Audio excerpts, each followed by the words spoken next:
한번 따라서 할까요? 요나단의 슬픔과 믿음. 요나단은 사울의 장남이지요. 왕위 계승자입니다. 우리나라로 이야기하면 왕세자이지요. 다윗이 등장하기 전에는 이스라엘 어느 누구도 요나단이 아버지의 뒤를 이어서 이스라엘의 왕이 될 것을 의심하지 않았습니다. 요나단은 사실은 아버지 사울과 많이 달랐습니다. 혼자 블레셋 적진에 뛰어들어서 전쟁의 승리를 가져올 만큼 용맹스러웠고요.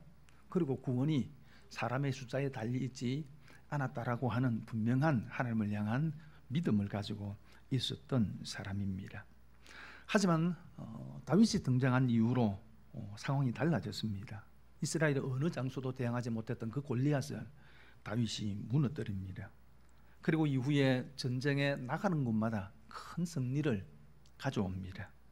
이런 다윗은 요나단의 정치적 라이벌이 아니라, 아들의 정치적 라이벌이 아니라 현재 왕인 사울의 왕권에 큰 위협이 되었습니다. 물론 다윗이 자신이 정치적인 쇠를 불린 것은 아닙니다. 사울 스스로가 그런 위협을 느낀 거죠.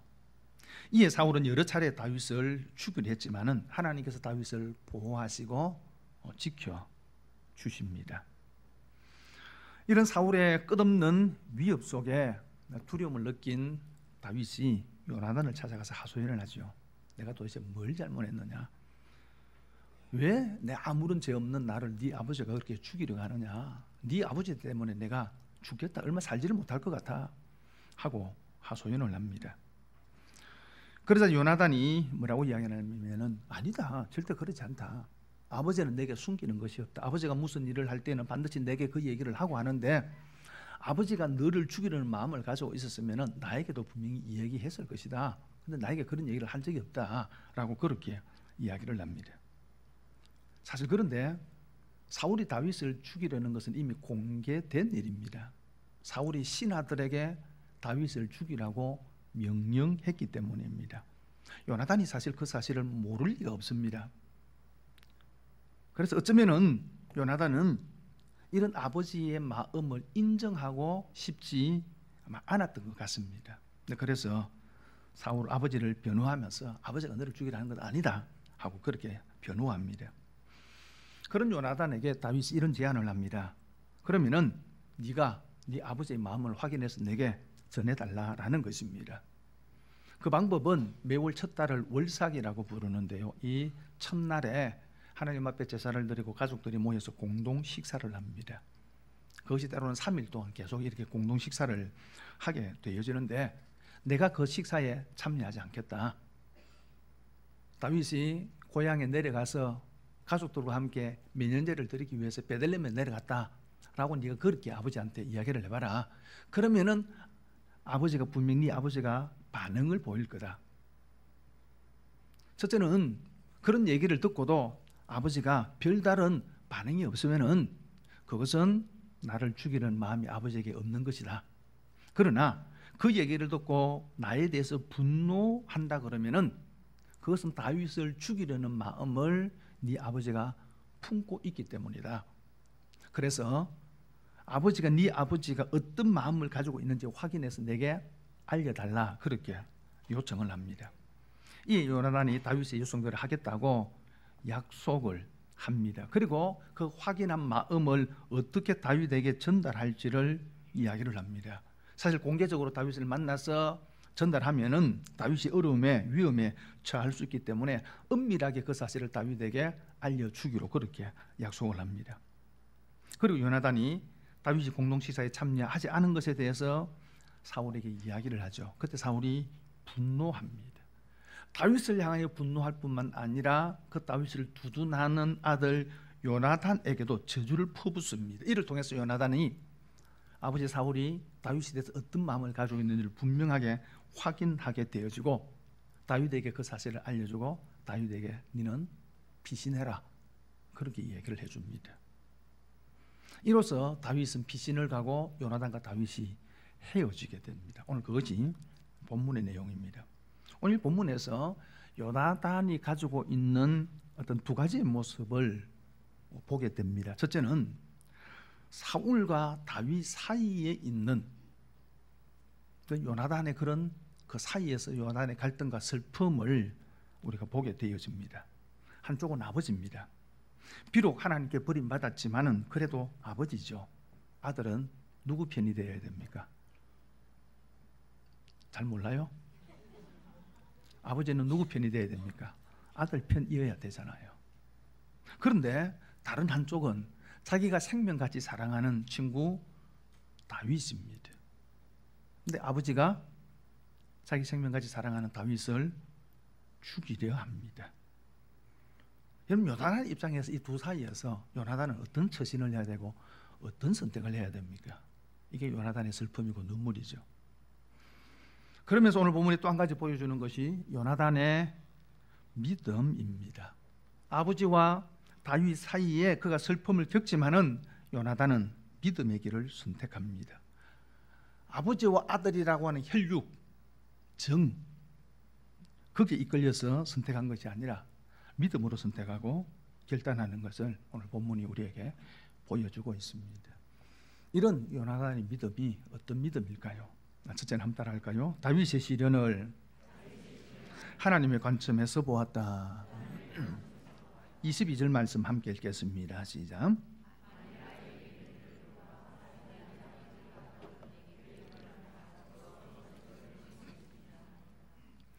요나단이 다윗에게 이렇게 얘기를 합니다. 내일이 월삭일인데 내가 아버지에게 가서 아버지의 마음을 확인해서 내게 알려줄 것이다 라고 이야기하면서 어떻게 알려줄지 방법을 이야기를 합니다. 아버지가 너를 죽이려는 마음이 없다면은 내가 종 하나를 데리고 가서 평상시에 관역에 활 연습을 하듯 들을 향해서 내가 화살을 쏠 거다. 근데 아버지가 너를 죽이려는 마음이 없다면은 내가 화살을 그 종이 있는 앞쪽 내 앞으로, 요나단 자신의 앞으로 가까이 내가 화살을 쏘겠다. 그리고는 종에게 이렇게 이야기를 하겠다. 이쪽에 화살이 이쪽에 있으니, 이쪽이란 말은 가까이라는 말입니다. 다시 말하면 그 화살이 내 가까이 있으니 네가 가져온나, 이렇게 이야기하면은 아버지가 너를 죽일 마음이 없다는 것이다. 너는 평안할 것이다. 그러나 반대로 아버지가 너를 죽이려는 마음이 있음을 내가 확인을 하면은 내가 화살을 쏠 때에 멀리 쏠 거다. 그래서 그 종의 아이가 있는 것보다도 더 멀리 이제 화살을 쏘고, 그리고는 종에게 화살이 네 앞에 있으니 가져오라, 그렇게 할 거다. 그렇게 하면은 아버지가 너를 죽이겠다라고 마음이 있으니까 너는 네 길을 가라, 피신을 가라, 그렇게 이야기를 합니다. 그러면서 이 말 끝에 요나단이 이런 말을 합니다. 여호와께서 너를 보내셨음이니라, 그렇게 이야기합니다. 지금 다윗이 피신 가는 이유가 누구 때문입니까? 사울 때문이죠. 아버지 사울이 다윗을 죽이려는 마음을 품고 있기 때문입니다. 그런데 요나단은 다윗이 사울의 위협을 피해 도망가는 것이 근본적으로 사울 때문이 아니고 하나님에 의한 것이다 라는 겁니다. 하나님 때문이라는 거예요. 그래서 여호와께서 너를 보내셨다, 그렇게 이야기를 합니다. 여기에 요나단의 중요한 신앙적 관점이 있습니다. 아버지 사울에게 다윗에 대한 분노가 없어지고 다윗이 평안히 왕궁으로 올 수 있다면 좋은 거죠. 요나단의 마음도 마찬가지입니다. 어쩌면 다윗의 마음도 마찬가지입니다. 사울을 피해서 도망 다니는 것이 지겨워졌습니다. 그래서 궁으로 돌아가서 그저 사울의 사유로만 평안히 살고 싶었을 것입니다. 그런데 이에 대해 요나단도 마찬가지입니다. 그렇게 되면은 참 좋겠지만은, 그러나 혹시 아버지 사울의 분노로 인하여 네가 피신 갈 수밖에 없는 그런 상황이 온다면 그것은 하나님으로부터 온 것, 하나님이 너를 보내신 것으로 하나님의 인도와 하나님의 섭리다라고 이야기를 하는 거예요. 이게 무슨 얘기냐 하면은, 우리가 어떤 어려움을 빠지면 쉽게 드는 생각이 뭡니까? 내 인생이 요즘 왜 이렇게 꼬이노, 이런 얘기 하잖아요. 그죠? 왜 내 인생이 이렇게 재수가 없어서? 다시 말하면은 다윗이 그런 위험에 처하는 것이 다윗의 인생이 꼬여서 그런 것이 아니고 하나님께서 너를 보내신 것이다, 하나님에 의한 것이다, 하나님께서 하신 일이다. 다윗이 지금 그렇게 이야기를 하고 있는 것입니다. 여러분, 다윗 요나단이 이런 얘기를 하는 것이 아버지 사울을 변호하기 위해서 하는 얘기가 아닙니다. 아버지 사울을 변명해 주는 것이 아니라는 겁니다. 실제 다윗은 사울에 의해서 쫓겨다니는 그런 쫓기는 삶으로 인하여서 다윗은 철저하게 자신의 모든 것을 하나님 앞에 내려놓고 하나님만을 의지하는 사람으로 훈련됩니다. 수없는 시련의 과정을 통해서 이스라엘의 위대한 왕으로 만들어져 갑니다. 다윗에게 주어진 시련은 다윗을 훈련시키시는 하나님의 섭리고 인도였다는 겁니다. 이것이 요나단의 관점입니다. 여러분, 이것은 단순히 내게 주어진 상황을 긍정적으로 바라봐야 한다는 것을 말하는 게 아닙니다. 내게 아픔이 있음에도 불구하고 안 아픈 척, 아프지 않다, 그렇게 말하라고 하는 것이 아닙니다. 그 상황, 그 시련, 그 아픔을 하나님의 관점과 믿음의 관점으로 바라보라는 겁니다. 야고보 1장 2절에 보니까 이렇게 말씀하죠. 내 형제들아, 너희가 여러 가지 시험을 당하거든 온전히 기쁘게 여기라. 여러분, 시련과 고난이 올 때 기뻐해라, 무조건 기뻐해라. 성경이 결코 그렇게 말씀하고 있지 않습니다. 기쁘게 여기라는 겁니다. 여긴다는 말은 간주한다는 거죠. 그렇지 않은데 그렇게 간주한다는 것입니다. 시험 자체가 결코 반가운 친구일 수 없습니다. 그렇기 때문에 간주하라는 겁니다. 여기라는 거예요. 실제와는 사실은 다릅니다. 그러나 내가 그렇게 여기겠다는 거예요. 여러분, 시험을 만나는 것, 시련과 고난을 만나는 그 자체 결코 기쁨일 수 없습니다. 그러기에 기쁘게 여기라는 것입니다. 일반적으로 시련과 고통을 당할 때에 그 고통을 만나는 사람이 기뻐하면은요, 그 사람은 심리학적으로 어떤 사람이냐 그러면 피학성 쾌감주의자라고 이야기합니다. 고통 속에 기쁨을 느끼는 사람이, 그런 사람들이 있지 않습니까? 그런데 우리가 어떤 고난을 만날 때에 그냥 기뻐한다 그러면은요, 이런 사람이에요. 심리적으로 문제가 있는 사람이에요. 그건 믿음 아니에요. 그냥 기쁘게 여기는 거예요. 아닌데 기쁜 것으로 감주하는 거예요. 왜요? 이유가 있기 때문이죠. 3절과 4절에 이렇게 이야기합니다. 같이 읽겠습니다. 시작. 이는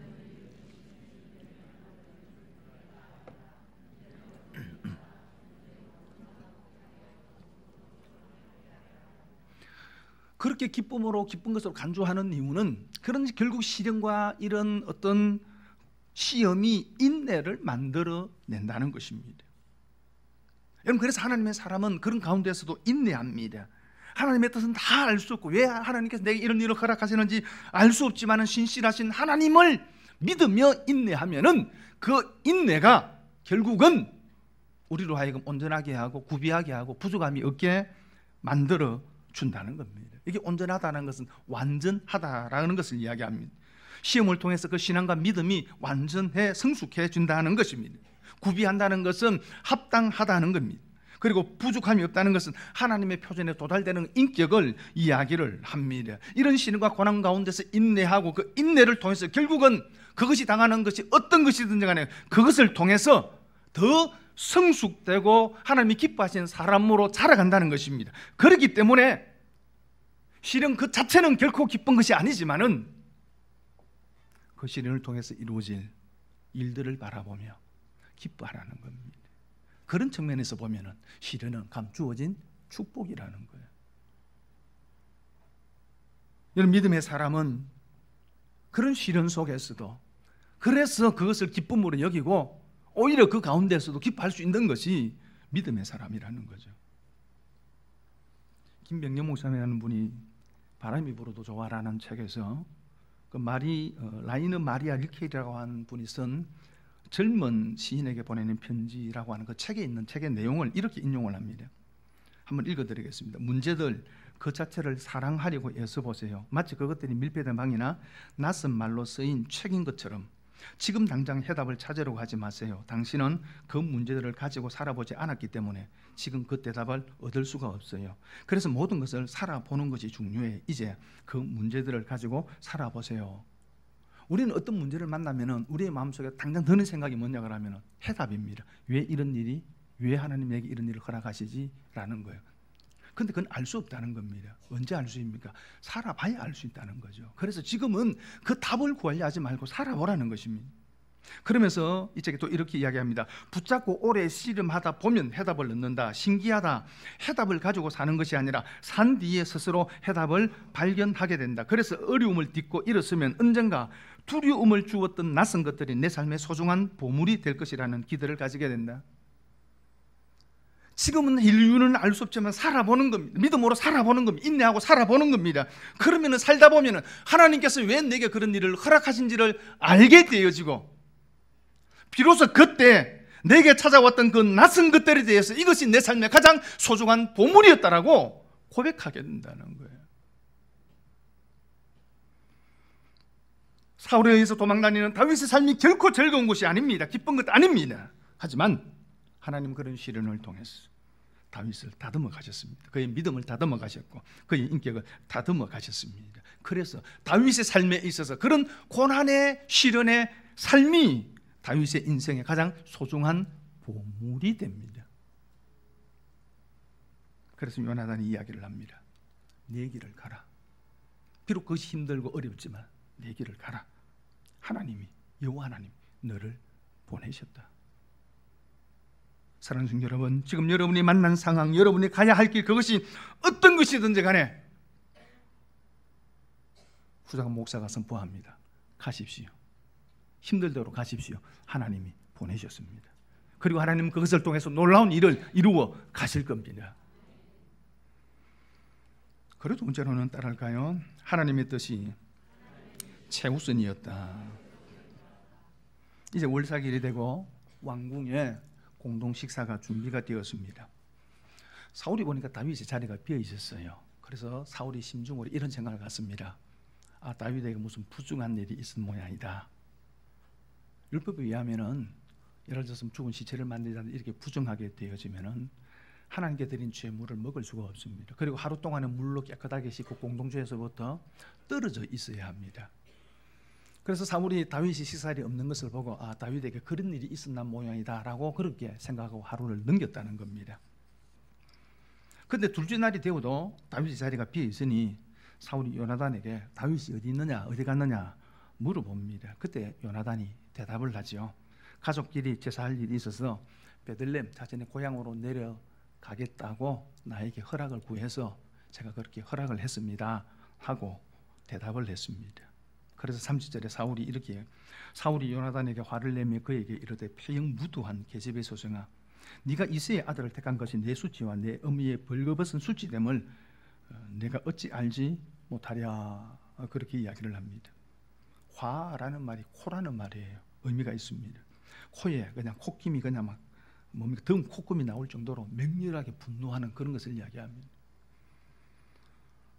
이 말은 다윗을 향한 엄청난 분노가 지금 다윗 안에 있다는 것, 사울 안에 있다는 겁니다. 그리고 아들 요나단을 향해서 이렇게 이야기합니다. 폐영무도한 계집의 소생 이렇게 이야기합니다. 직역을 하면은 구부러진 여인의 반역하는 구부러진 여인의 아들 그런 뜻을 가지고 있는 얘기예요. 다윗을 향한 극도의 그 분노감이 이제는 다윗을 변호하고 두둔하는 아들 사울에게 그냥 막 부어지는 겁니다. 여러분이 살다가 어떤 욕을 들으면 가장 기분 나쁩니까?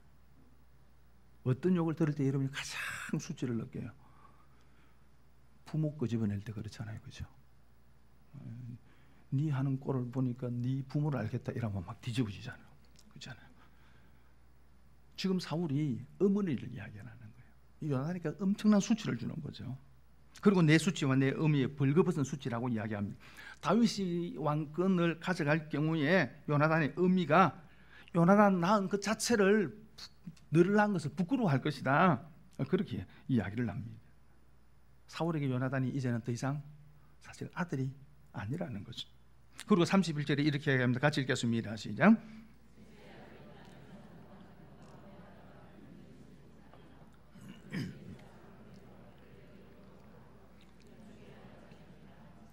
그러면서 이야기하기를 다윗으로 인하여서 요나단 네가 왕위를 계승하지 못할 것이다 라고 이야기를 합니다. 왕위를 계승하려면 다윗을 죽여야 한다는 겁니다. 다윗이 살아있는 이상 너와 네 나라가 굳건하게 설 수 없다. 그렇게 이야기를 합니다. 어떻게 보면 아들을 걱정하는 듯 하는 얘기죠. 그러나 사실은 아들을 걱정하는 얘기가 아니고 누구 얘기입니까?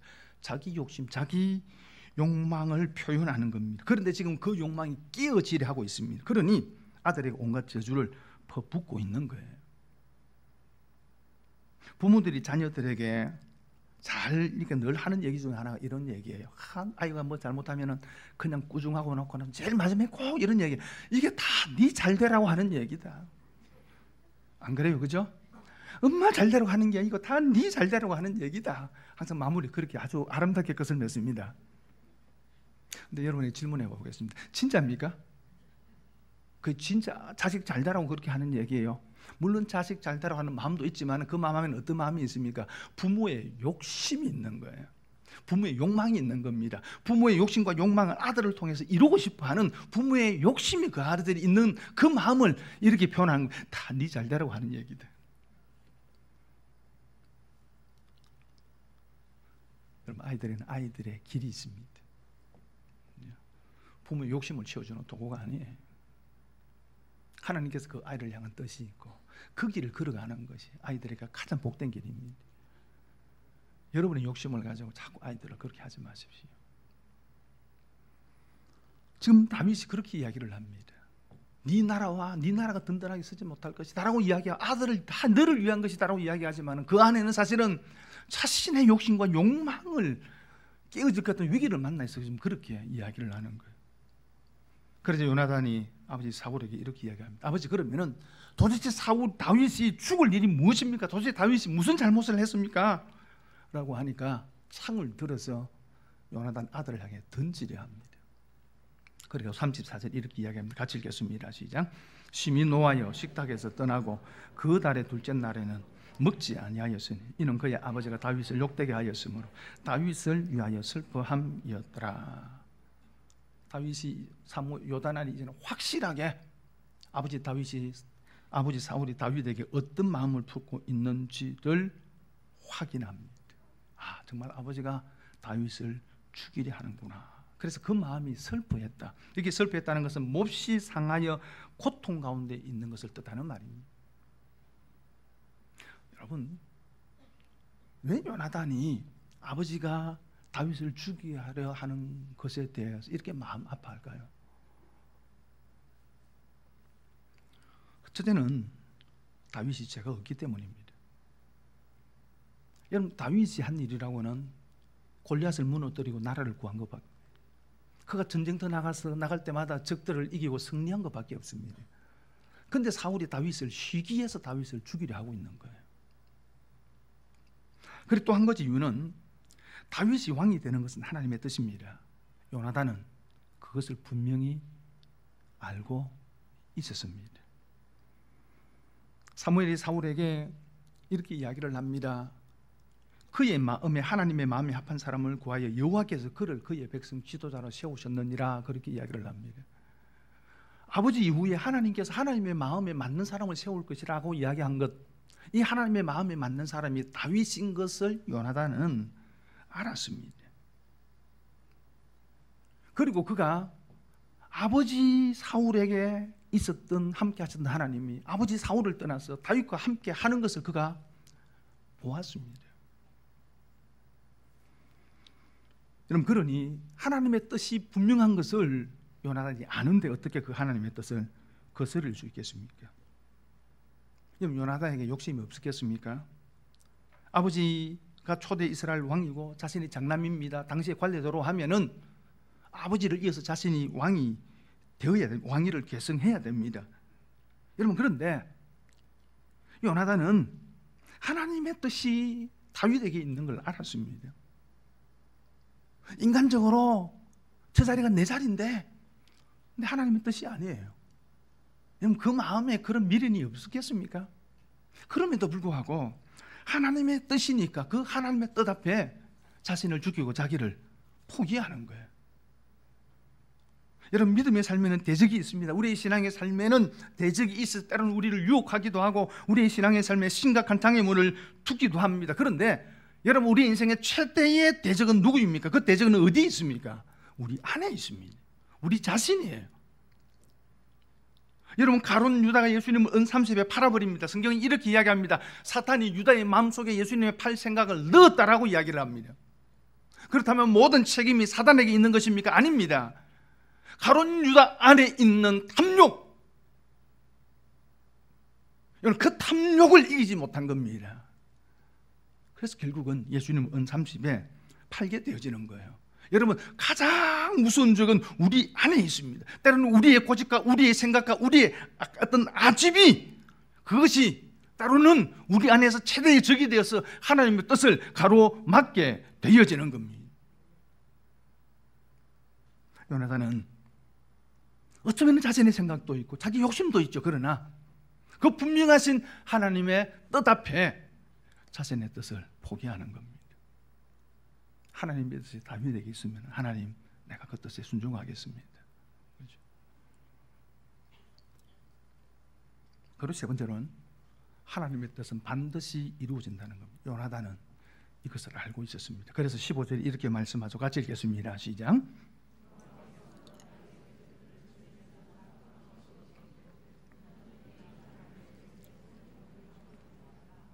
지난주에 말씀드린 부분이지만은 지금 다윗이 요나단을 타다 와가지고 네 아버지 때문에 내가 죽겠다고 탄식하는 거네요. 당언하는 거예요. 그런 다윗에게 요나단이 도리어 부탁을 합니다. 간청을 합니다. 뭐라고 이야기를 합니까? 여호와께서 너 다윗의 대적을 지면에서 다 끊어버리신 때, 하나님께서 다윗의 모든 대적들을 다 끊어버리시고 하나님의 뜻대로 다윗을 이스라엘 왕으로 세우실 것이라는 겁니다. 요나단은 그것을 분명하게 확신했고 그것을 보고 있는 거예요. 그래서 그때 네 인자함을 우리 가정에서 끊어버리지 말아달라고 부탁하는 거예요. 요나단은 하나님의 뜻이 다윗에게 있고 그리고 하나님은 반드시 그 뜻을 이루신다라는 것을 확신했고 그것을 미래의 일을 지금 보는 것처럼 보고 있는 거예요. 아버지 사울이 아무리 하나님의 뜻을 막으려고 발부둥치고 그가 가지고 있는 모든 힘과 권세를 다 부어서 다윗을 죽이려 하지만 결코 다윗을 죽일 수 없다는 것을 요나단은 너무 잘 알고 있었던 거예요. 여러분, 그렇습니다. 어느 누가 하나님을 막겠습니까? 하나님께서 하시는 일을 누가 막을 수 있겠습니까? 막으려는 자에게 화가 있는 거죠. 이사야 9장 7절 말씀에 보면 그 정사와 평강의 더함이 무궁하며 또 다윗의 왕자와 그의 나라에 군림하여 그 나라를 굳게 세우고 지금 이후로 영원히 정의와 공의로 그것을 보존하실 것이라. 만군의 여호와의 열심히 이를 이루시리라. 하나님께서 온 세상을 구원하시려는 계획을 세우셔 한 아기 예수 그리스도를 보내실 것에 대해서 말씀을 하시면서 그 약속 이후에 주신 말씀입니다. 만군의 여호와가 열심히, 만군의 여호와 열심히 이를 이루시리라. 하나님이 열심히 이루신다는 겁니다. 하나님이 하시고서 하시는 뜻, 그 하나님의 계획, 그것을 이 땅에 어느 누구도 막을 수 없다는 것입니다. 이렇게 하나님께서 말씀하시는 대로 그로부터 700년 뒤에 지금으로부터 2000년 전 하나님 이 땅 가운데 예수 그리스도를 보내주시고 하나님의 놀라신 구원의 역사를 이루어 주신 겁니다. 하나님의 열심이죠. 그 열심을 막을 자가 없는 겁니다. 오늘 저와 여러분이 이 땅과 지금 여기 와서 하나님 앞에 예배 드릴 수 있는 것도 마찬가지입니다. 우리를 향하신 거룩하신 하나님의 구원의 계획을 이루신 것입니다. 그 계획을 누가 막을 수 있겠느냐라는 거죠. 그러니 요나단은 그 하나님의 뜻에 순종할 뿐입니다. 자신의 뜻, 자신의 욕심 내려놓고 온전히 순종하는 겁니다. 아무리 아버지 사울이 막는다 해서 막을 일이 아니라는 거예요.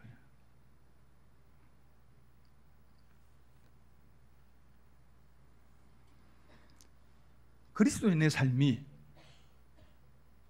요나단의 삶과 비슷합니다. 요나단이 아버지 사울과 자기 생명같이 사랑하는 다윗 이 사이에서 때론 갈등하고 분민하는 것처럼 그리스도인의 삶이 그렇습니다. 교회와 세상 사이에서 또는 하나님의 뜻과 인간적인 내 뜻 사이에서 하늘을 소망하지만은 땅에 발을 딛고 살아가는 존재로 갈등하는 거죠. 그리고 우리 안에 육신의 소욕과 성령의 소욕이 있습니다. 이 사이를 늘 갈등하며 살아가는 것이 그리스도인입니다. 우리가 이 사이에서 어떻게 살아가야 할까요? 오늘 요단한처럼 하나님의 관점을 가져야 합니다.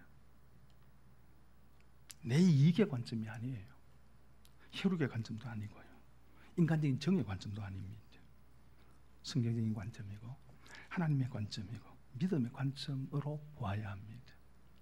여러분이 처해 있는 모든 상황을 그런 하나님의 시각으로 볼 수 있기를 바랍니다. 그리고 분명하신 하나님의 뜻 앞에 여러분의 뜻을, 여러분의 생각을, 여러분의 고집을, 여러분의 자아를 내려놓으십시오. 포기하시고 그리고 하나님의 말씀에 그 뜻에 절대적으로 순종하며 살아가시기를 바랍니다. 그것이 두 사이에서 때로는 고민하고 번민하며 살아가는 그리스도인이 살아가는 방법입니다. 그래서 비록 두 사이에 있지만 하나님이 기뻐하시는 믿음의 삶을 살아내는 저와 여러분들 되기를 바랍니다.